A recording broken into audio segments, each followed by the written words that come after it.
acting-wise, marami akong natutunan. Kasi actually, hindi naman to yung first serye ko, pero ito yung first na masasabi kong napakalaking proyekto na ginawa ko. And as an actor, sobrang dami kong natutunan sa craft ko, sa pagbibuild ng character. Kasi ibang-iba rin yung character ni Dea, syempre. And sa mga katrabaho ko, sobrang dami ko rin natutunan. Sa work ethics nila, kung paano nila i-characterize yung mga character nila. And overall, natuto rin ako about myself, to have patience, to have courage,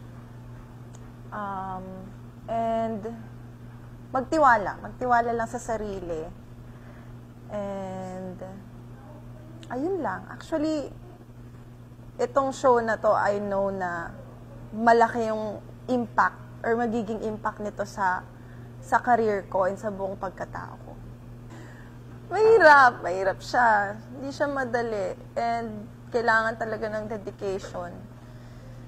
Pero every time kasi na magagawa mo siya, after mo siya magawa, alam mo yun, lahat ng pagod mawawala kasi mapaproud ka sa sarili mo na nagawa mo siya.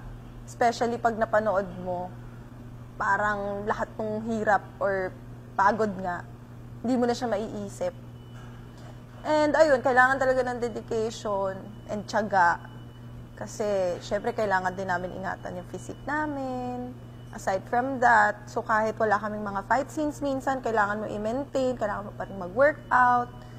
Nag-usap naman kaming 4, may group chat kami. Pero siguro mas si Faith kasi matagal ko nang kilala talaga. Bata pa lang kami, na nagkasama na kami. And friend ko talaga siya. And same with Kelvin. But nakakatuwa din na makilala si Bianca because of this show.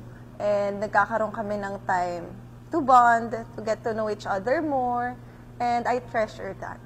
Si Dea kasi, lumaki siya sa lahi na matatapang. Alam mo yun, hindi sila nagpapakita ng kahinaan. Pero si Dea, may part siya na malambot siya eh. Yung puso niya malambot. Ganun siya, parang lagi siyang nagsusuppress ng emosyon. Na kahit na nasasaktan na siya, hindi niya pa rin pinapakita. And I think may ganun ako. Medyo hirap ako na ipakita ipakita yung nararamdaman ko when it comes to like nasasaktan ako or kailangan kong iiyak.